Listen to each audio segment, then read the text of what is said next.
स्वागत है। कल हमने परागण, परागण की संरचना, परागकोश स्फुटन इनके बारे में अध्ययन किया था। आज हम देखेंगे मेल गेमेटोफाइट, नर युग्मोद्भिद।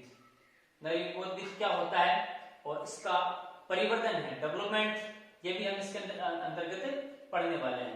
पहले तो हम इसके अंदर देखेंगे कि मेल गेमेटोफाइट या नर युग्मोद्भिद होता क्या है, और उसके पश्चात हम देखेंगे कि नर युग्मोद्भिद में जो विकास है, डेवलपमेंट है, वो किस प्रकार होता है। तो देखिए, नर युग्मकोद्भिद यानी मेल गेमेटोफाइट,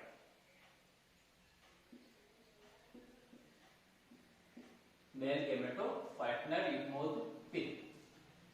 नर युग्मोद्भिद होता क्या है कि जब कोई परागकण अंकुरित अवस्था में आ जाता है, यानी परागण अंकुरित हो जाता है, तो उस अंकुरित परागकण को ही हम क्या कहते हैं, मेल गेमेटोफाइट यानी नर युग्मोद्भिद कहते हैं। तो जब परागकण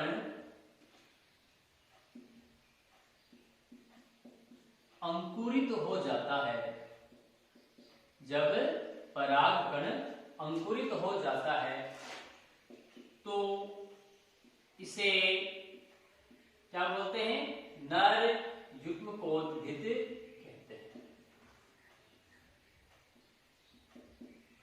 जैसे ही परागकण अंकुरित हो जाता है तो फिर उस परागकण को हम नर युग्मकोद्भिद कहते हैं। तो इसका मतलब क्या हुआ, अंकुरित होते ही वो नर युग्मोद्भिद में चेंज हो जाएगा। इसका मतलब क्या हुआ कि जो लघु बीजाणु, जिसे परागकण भी कहते हैं, लघु बीजाणु यानी परागकण नर युग्मकोद की प्रथम कोशिका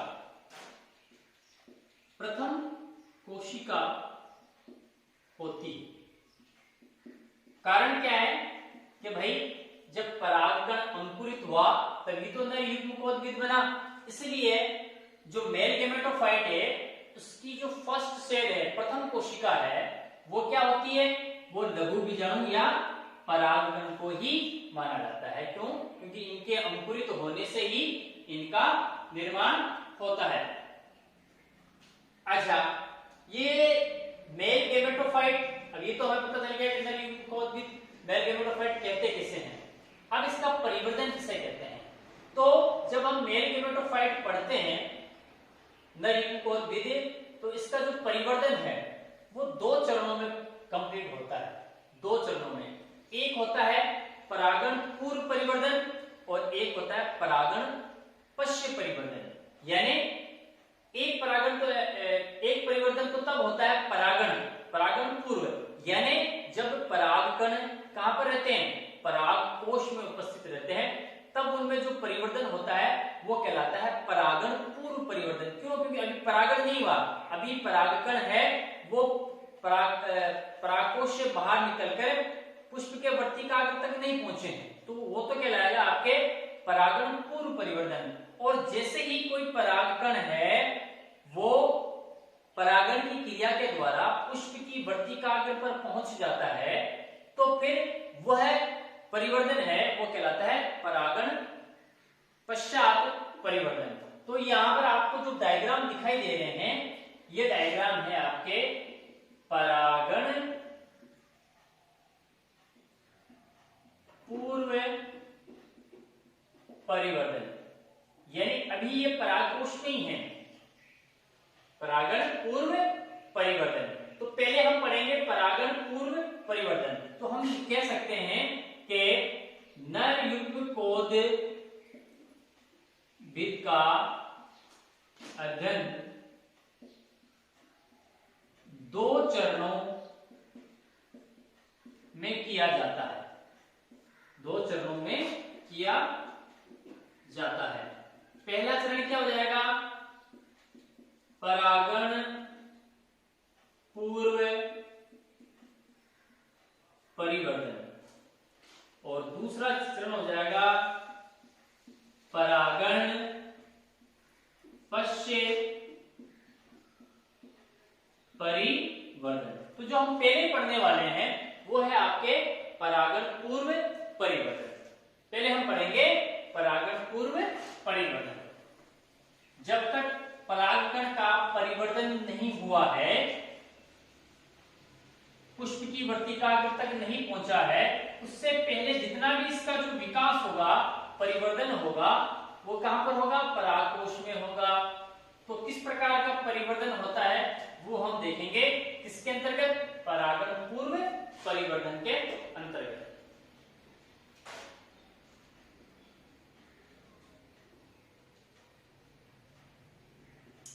एक चीज और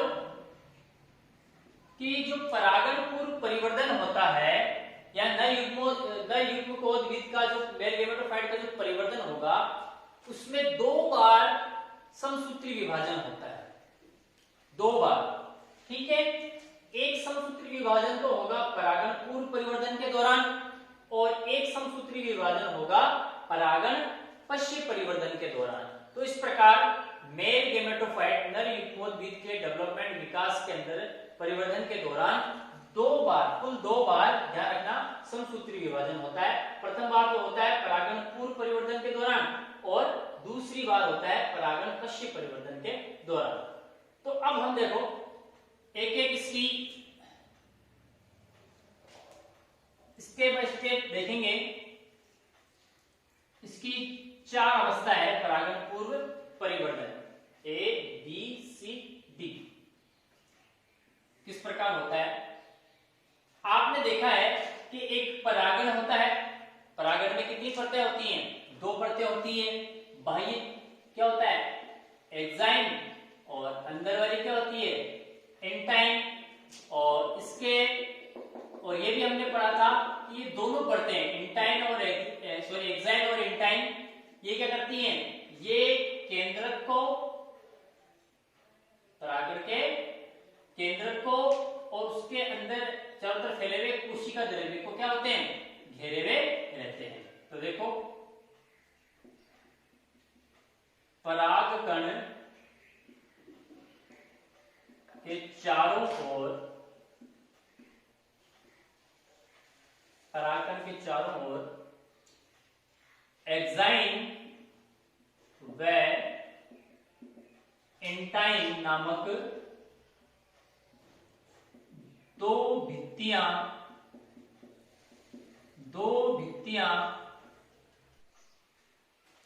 तो हमने देखा कि परागण के चारों ओर एक्साइन व एंटाइन नामक 2 भित्तियां पाई जाती है, और इन दोनों भित्तियां क्या होती है? केंद्रक व इससे कोशिका द्रव्य को घेरे रहती है।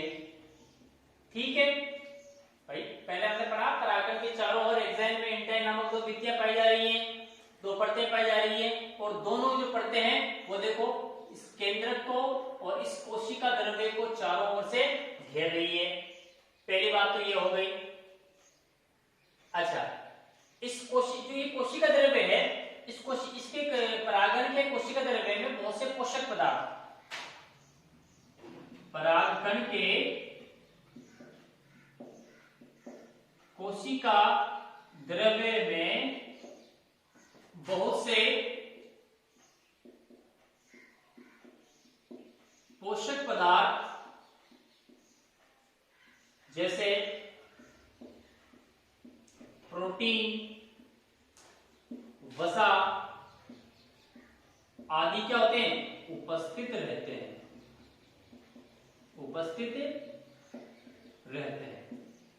पहली बात क्या हो गई। अब आगे चलो, अब क्या हो रहा है? अब आगे, ये तो स्टार्टिंग की बात हो गई। अब आगे क्या होता है कि परागकण के अंदर बहुत सी छोटी छोटी क्या होती है? रिक्तिकाएं होती हैं। परागकण में बहुत सी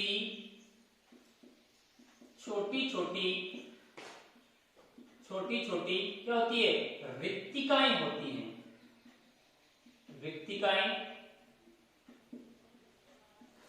होती हैं। ये रिक्तिकाएं आपस में मिल जाती हैं, ये रिक्तिकाएं आपस में मिलकर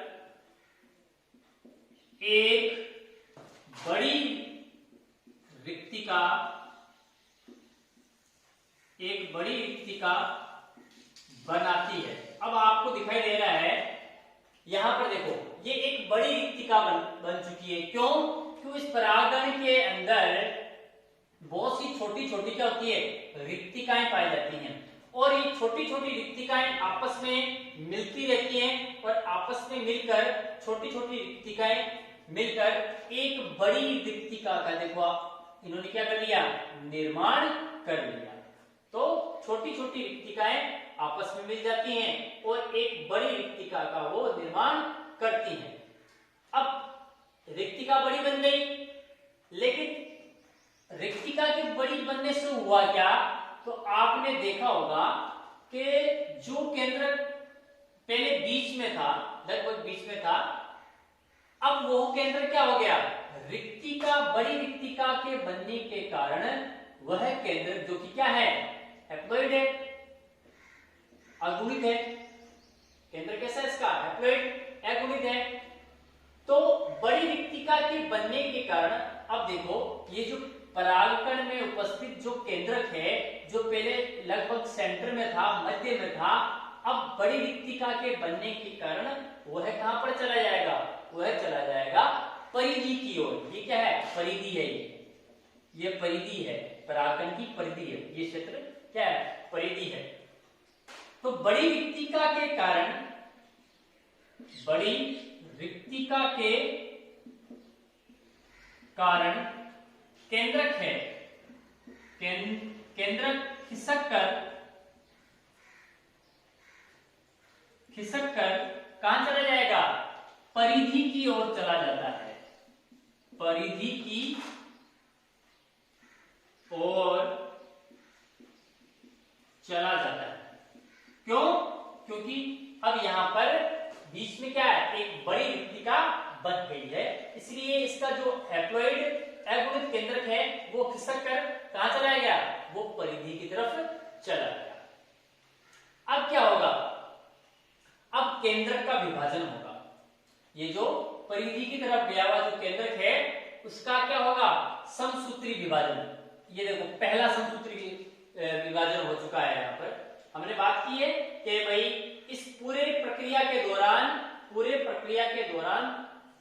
दो बार क्या होता है, समसूत्री विभाजन होता है। एक बार होता है परागण पूर्व परिवर्तन, एक बार होता है परागण पूर्व परिवर्तन के समय समसूत्री विभाजन होगा, और एक होगा परागण पश्चिम परिवर्तन के दौरान समसूत्री विभाजन। तो यहाँ पर ये पहला समसूत्री विभाजन देखो हो गया है यहाँ पर। अब जब ये केंद्रक परिधि की ओर गया है तब इसमें क्या हो जाएगा, केंद्रक में विभाजन होगा। तो अब केंद्रक का समसूत्री, अब केंद्रक का समसूत्री विभाजन होगा। समसूत्री विभाजन हो गया तो देखो आप समसूत्री विभाजन होने के कारण दो प्रकार के क्या बनेंगे, केंद्रक बन जाएंगे। दो प्रकार के क्या बनेंगे, केंद्रक बनेंगे। एक केंद्रक होगा वो बनेगा जनन केंद्रक, और एक केंद्रक बनेगा जिसे हम कायिक केंद्रक या उसको आप नलिका केंद्रक भी कह सकते हो, नलिका केंद्रक भी आप कह सकते हो, या उसे हम कायिक केंद्रक कहते हैं। तो अब केंद्रक का समसूत्री विभाजन हो रहा है। इस केंद्रक का क्या होगा, समसूत्री विभाजन होगा। तो केंद्रक के समसूत्री विभाजन के कारण दो केंद्रक बनेंगे। अब आपने देखा होगा ये वाला जो केंद्रक है जो परिधि की ओर स्थित है ये छोटा होता है, और ये जो कायिक केंद्रक होता है वो साइज में क्या होता है, बड़ा होता है, जिससे एक छोटा जनन केंद्रक व एक बड़ा कायिक केंद्रक बनता है। तो कितने केंद्रक बन गए? एक केंद्रक से दो केंद्रक बन गए समसूत्री विभाजन के द्वारा। जो छोटा वाला केंद्रक होता है वो जनन केंद्रक कहलाता है, और जो बड़ा केंद्रक होता है वह क्या कहलाता है? कायी केंद्रक या नलिका केंद्रक कहलाता है। तो अब देखो यहां से हम चले थे, केंद्रक का विभाजन हो गया, केंद्रक के चारों ओर क्या है? कोशिका द्रव्य। तो अब किसका विभाजन होगा? कोशिका द्रव्य। अब कोशिका द्रव्य का विभाजन होता है। किसका? कोशिका द्रव्य का विभाजन होता है। लेकिन ये जो कोशिका द्रव्य का जो विभाजन होगा वो कैसा होगा? असमान होगा। लेकिन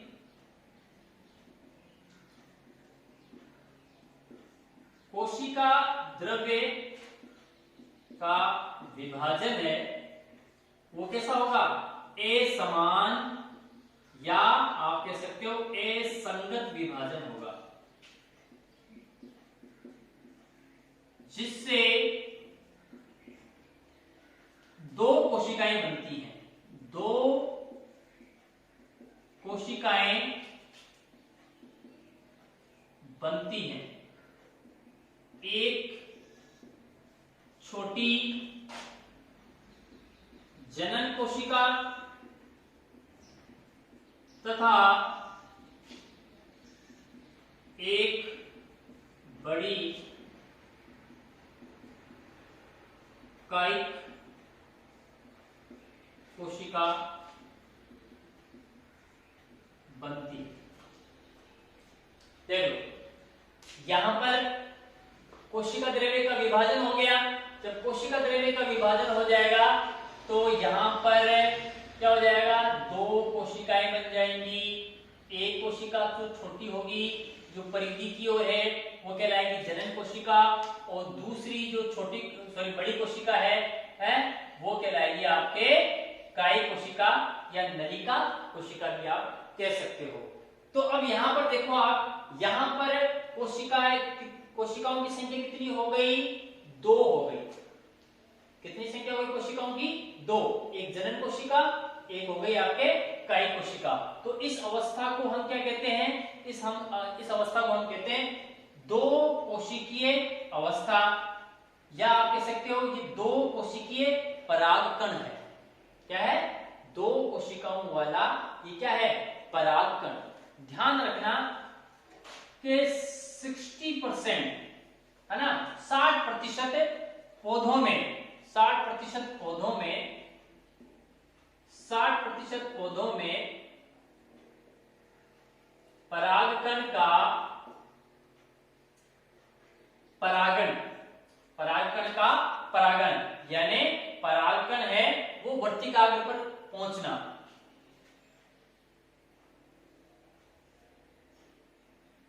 ये थोड़ा चित्र इस प्रकार वर्तिका है, तो ये मानो ये आपके वर्तिकाग्र है, ये वर्तिकाग्र। तो यहां पर जब परागण पहुंचते हैं तो उसे क्या बोलते हैं? परागण। तो 60% पौधों के अंदर जो परागण का परागण है वो इस दो कोशिकीय अवस्था के रूप में ही होता है। दो कोशिकीय अवस्था के रूप में होता है। दो कोशिकीय अवस्था के रूप में होता है, यानी 60% पौधों के अंदर जो परागण है, जो परागित होते हैं, उनमें कोशिकाओं की संख्या कितनी होती है? दो कोशिकीय अवस्था के अंदर वो परागित हो जाता है। लेकिन शेष जो 40% पौधे हैं, 40% जो प्लांट्स हैं, उनमें प्लांट्स में 3 कोशिकीय अवस्था में परागण होता है। 3 कोशिकीय अवस्था में परागण होता है, यानी उनके परागकोश में जब परागण में जब 3 कोशिकीय अवस्था आ जाती है तब फिर वो क्या हो जाते हैं? परागित होते हैं। तो इस प्रकार फिर से देख लो कि जो आपके परागण होता है उसके अंदर एक्साइन और इंटाइन जो पढ़ते हैं वो केंद्रक को और कोशिका द्रव्य को क्या करते हैं, घेर कर रखते हैं। ये परागण पूर्व परिवर्तन की बात कर रहे हैं हम। फिर हमने देखा है कि इससे परागण के अंदर बहुत सी छोटी छोटी क्या होती है, रिक्तिकाएं होती हैं, और ये रिक्तिकाएं पहले अलग अलग होती हैं, लेकिन बाद में सारी की सारी जो रिक्तिकाएं हैं वो आपस में मिल जाती हैं, और मिलने के कारण जब रिक्तिकाएं आपस में मिल जाती हैं तो एक बड़ी रिक्तिका का वो क्या करती हैं, निर्माण करती हैं। जब बड़ी रिक्तिका का निर्माण हो जाता है तो जो केंद्रक है जो पहले सेंटर में था अब वो कहां पर चला जाता है, अब वो परिधि की तरफ चला जाता है, यानी यहां से खिसक कर ये जो केंद्रक है परागकण का वो परिधि की ओर चला जाता है। जब परिधि की ओर केंद्रक सेटल हो जाता है, खिसक जाता है, तो उनमें प्रथम बार समसूत्री विभाजन होता है। समसूत्री विभाजन होगा, केंद्रक का क्या होगा, विभाजन होगा। जब केंद्रक का विभाजन होगा तो दो प्रकार के केंद्रक बनेंगे। एक जो छोटा केंद्रक होता है जो परिधि की ओर बनता है वो होता है जनन केंद्रक, और एक अपेक्षाकृत बड़ा केंद्रक होता है जिसे हम कायिक केंद्रक या नलिका केंद्रक भी कहते हैं। जब दो केंद्रक बन जाते हैं तो फिर अगली बार क्या होता है कि यहाँ पर जो परागकण के अंदर जो कोशिका द्रव्य बिखरा हुआ है, भरा हुआ है, उस कोशिका द्रव्य में क्या होता है, विभाजन होता है।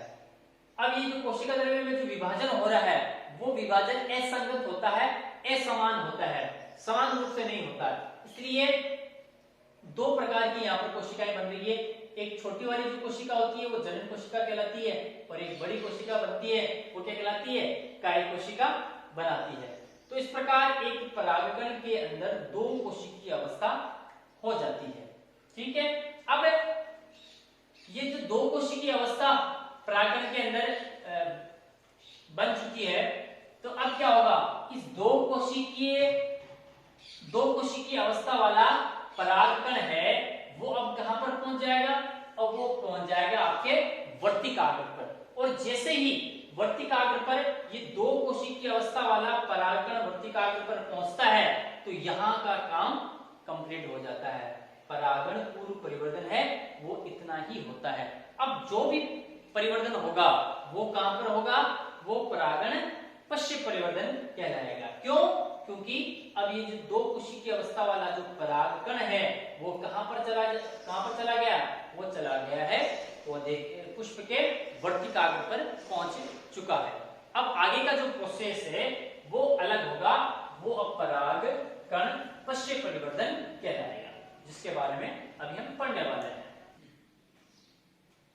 तो ये आपके परागण पश्चिम परिवर्तन। अभी पहले हमने पढ़ा था परागण पूर्व परिवर्तन। जब परागण का परिवर्तन है, नर युग्मोद्भिद का जो परिवर्तन है वो परागकोश में हो रहा था। अब क्या हुआ, अब ये जो दो कोशिकीय अवस्था वाला जो परागकण है उसका परागण हो चुका है। ठीक है, और वो कहां पर पहुंच चुका है, वो पहुंच चुका है वर्तिकाग्र पर, पुष्प की वर्तिकाग्र पर पहुंच चुका है। तो अब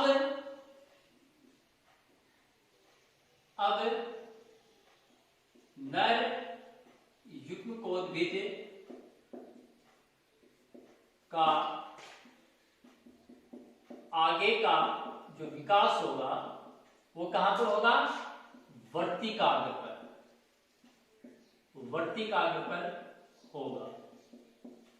तो जैसे ही परागकण है वर्तिकाग्र पर पहुंचता है, जैसे ही जो परागकण है पुष्प की वर्तिकाग्र पर पहुंचता है तो क्या होता है, जैसे ही परागकण पुष्प की वर्तिकाग्र पर पहुंचता है तो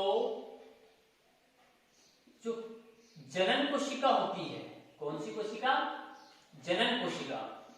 आपने देखा होगा था, लास्ट में देखा था कि जनन कोशिका इस प्रकार की थी, हमने देखा था, ये जनन कोशिका थी, ये कायिक कोशिका थी, इस प्रकार तो जो जनन कोशिका है उसको एक केलोस परत क्या कर लेती है, आवृत कर लेती है।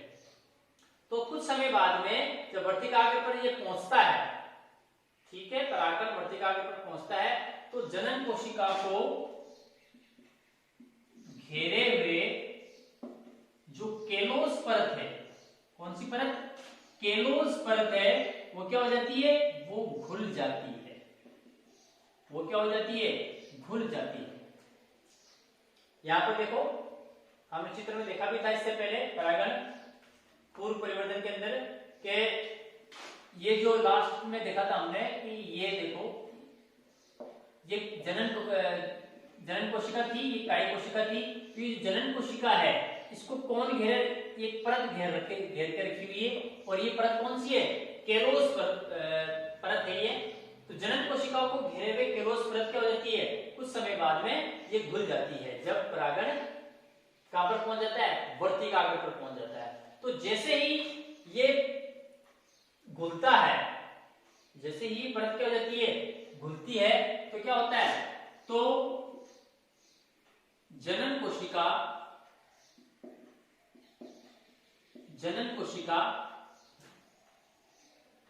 क्या होती है, परागकण की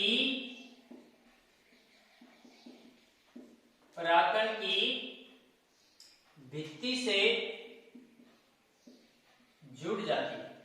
परागकण की भित्ति से क्या हो जाती है, ये देखो, परागकण की भित्ति से क्या हो जाएगी, जुड़ जाती है। और इसका आकार, अब देखो, परागकण जो जनन कोशिका थी उसका जो आकार है, अब जैसे ही केलोस जो परत है वो हटी, वैसे क्या होगा, ये भित्ति से जुड़ जाएगी, और जैसे ही भित्ति से जुड़ती है तो जनन कोशिका का जो आकार है वो क्या हो जाएगा, वो बदल जाएगा। और इसका जो आकार है, किसका आकार, जनन कोशिका का, और जनन कोशिका का जो आकार है अब कैसा हो जाएगा, स्पिंडल शेप्ड हो जाएगा। स्पिंडल शेप्ड का मतलब होता है तरकुकार। क्या हो जाएगा, तरकुकार। देखो ये तरकुकार, इसका क्या हो गया, आकार। अब इसका आकार जनन कोशिका का क्या हो जाएगा, स्पिंडल शेप्ड या तरकुकार हो जाता है। तरकुकार हो जाता है, ये यहां पर तरकुकार हो गया। अब क्या होगा, कुछ समय बाद यहां से ये जो तरकुकार जनन कोशिका है ये इस परत से क्या हो जाएगी, अलग हो जाएगी। लेकिन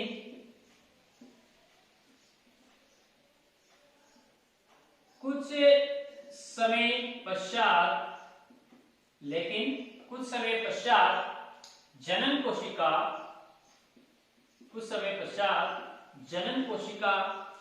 वो क्या हो जाएगी, परागकण की भित्ति से हट जाती है या अलग हो जाती है, हट जाती है। और ये जो कायिक कोशिका है, इस कायिक कोशिका के कोशिका द्रव्य में मुक्त अवस्था में क्या करती है, वो विचरण करने लग जाती है। जैसे ही यहां से ये अलग हुई, पहले तो ये जुड़ी हुई थी, तरकुकार जनन कोशिका जुड़ी हुई थी, लेकिन जैसे ही ये अलग होगी तो अलग होने के बाद में ये जो तरकुकार जो जनन कोशिका है वो इस कायिक कोशिका के कोशिका द्रव्य में मुक्त अवस्था में क्या करती है, तैरने लग जाती है। और यह तरकुकार जनन कोशिका क्या हो जाएगा, कायिक कोशिका के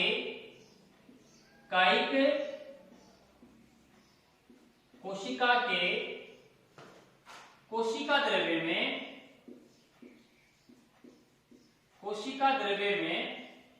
विचरण करने लगती है। ठीक, अब विचरण करने लग गई। अब क्या होगा, अब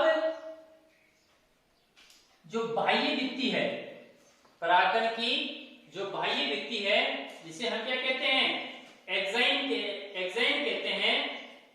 एक्साइन वर्तिकाग्र की सतह से क्या करेगा, ये जो एक्साइन है, एक्साइन वर्तिकाग्र की सतह से नमी को अवशोषित करेगा। किसको, नमी को अवशोषित करेगा। और जब ये बाह्य भित्ति नमी को अवशोषित करेगा तो क्या होगा, तो अंदर वाली जो भित्ति है जिसे इंटाइन कहते हैं, यानी अंत्यचोल, इंटाइन, ये जो इंटाइन है, अब क्या होगा, अब देखो, अब ये इंटाइन है वो एक नलिका के रूप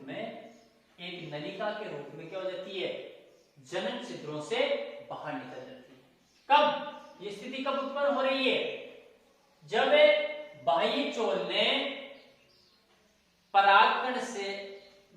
ने क्या किया, परागकण से नमी को अवशोषित किया।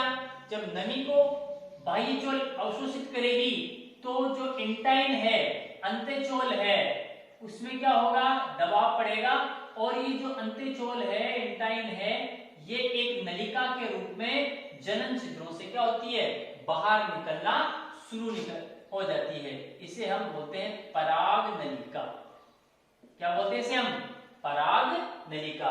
अंत्यचोल जब नलिका के रूप में जनन छिद्रों से बाहर निकलती है तो उसे हम क्या बोलते हैं, पराग नलिका। जब पराग नलिका बन जाती है, अब आप देखो, जब ये पराग नलिका बन चुकी है तो सबसे पहले जो कायिक कोशिका का जो केंद्रक है, यानी जो कायिक केंद्रक है, वो इसके टिप पर आ जाता है।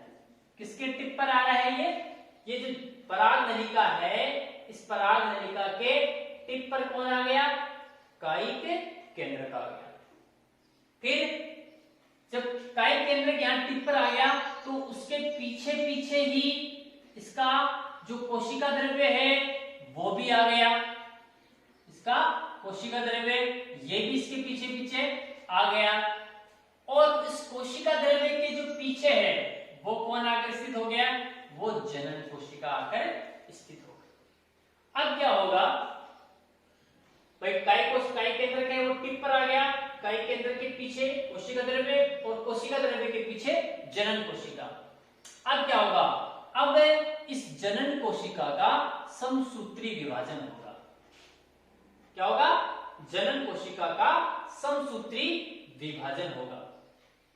दूसरी बार हो गया, हमने पहले बताया था कि इस पूरी प्रक्रिया के दौरान, मेल गेमेटोफाइट के डेवलपमेंट के दौरान 2 बार समसूत्री विभाजन होता है। एक बार होता है परागण पूर्व परिवर्धन के समय और एक बार होता है परागण पश्चिम परिवर्धन के समय। तो यहाँ पर देखो, ये दूसरी बार समसूत्री विभाजन हो रहा है और किसका होगा, जनन कोशिका का होगा। तो जब जनन कोशिका का समसूत्री विभाजन होगा तो उससे क्या बन जाएंगे, उससे 2 अचल नर युग्मक बन जाएंगे। क्या बन जाएंगे, इस जनन कोशिका का समसूत्री विभाजन होगा और इसके विभाजन से 2 अचल नर युग्मक बन जाते हैं। और यहाँ पर नीचे ये कायिक केंद्रक है ही। तो इस प्रकार हम देखते हैं, ये 1 2 3 केंद्रिकी अवस्था हो जाती है। कौन सी अवस्था हो जाती है, 3 केंद्रिकी अवस्था हो जाती है। और 3 केंद्रिकी अवस्था वाला ये जो परागण है वो क्या कहलाता है, परागण क्या कहलाता है, परिपक्व नर युग्मकोद विधि। परिपक्व नर युग्मकोद विधि। हम अपरिपक्व नर युग्मकोद विधि को लेकर चले थे और यहाँ पर क्या बन गया, परिपक्व नर युग्मकोद विधि। ठीक है, एक बार फिर से देख लीजिए कि जो कायिक कोशिका होती है, कायिक कोशिका, उसके चारों तरफ केलोस की परत पाई जाती है। और जब केलोस की जो परत है, जैसे ही परागकण है वो वर्तिकाग्र पर पहुंचता है तो जो केलोस की परत है वो घुल जाती है, अपघटित हो जाती है। और अपघटित होने से ये जो जनन कोशिका है वो कैसी हो जाती है, स्पिंडल शेप्ड हो जाती है, तर्कुकार हो जाती है। तर्कुकार होने के बाद में कुछ समय बाद में क्या होता है कि ये जो परत है, यहाँ से ये तर्कुकार जनन कोशिका है वो परागकण की भित्ति से क्या हो जाती है, अलग हो जाती है। और अलग होने के बाद में ये जो स्पिंडल शेप्ड जनन कोशिका है वो कायिक कोशिका के कोशिका द्रव्य में मुक्त अवस्था में तैरने लग जाती है।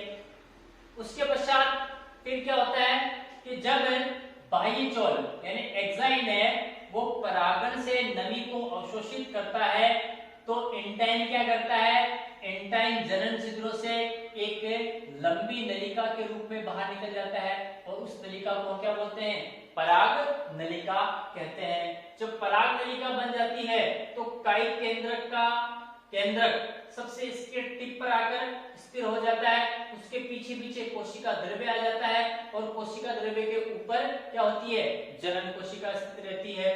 अब इस जनन कोशिका में दूसरी बार समसूत्री विभाजन होगा। पहली बार समसूत्री विभाजन है वो परागण पूर्व परिवर्धन के दौरान हुआ था और ये दूसरा जो समसूत्री विभाजन है वो अब हो रहा है परागण पश्चिम परिवर्धन के दौरान। तो जब जनन कोशिका में परिवर्तन होगा तो उससे दो अचल नर युग्मक बन जाएंगे और एक नीचे टिप पर क्या रहेगा, कायिक केंद्र के रहता है और इस प्रकार ये तीन केंद्रकीय अवस्था बन जाती है जिसे परिपक्व नर युग्मकोद्भिद कहते हैं।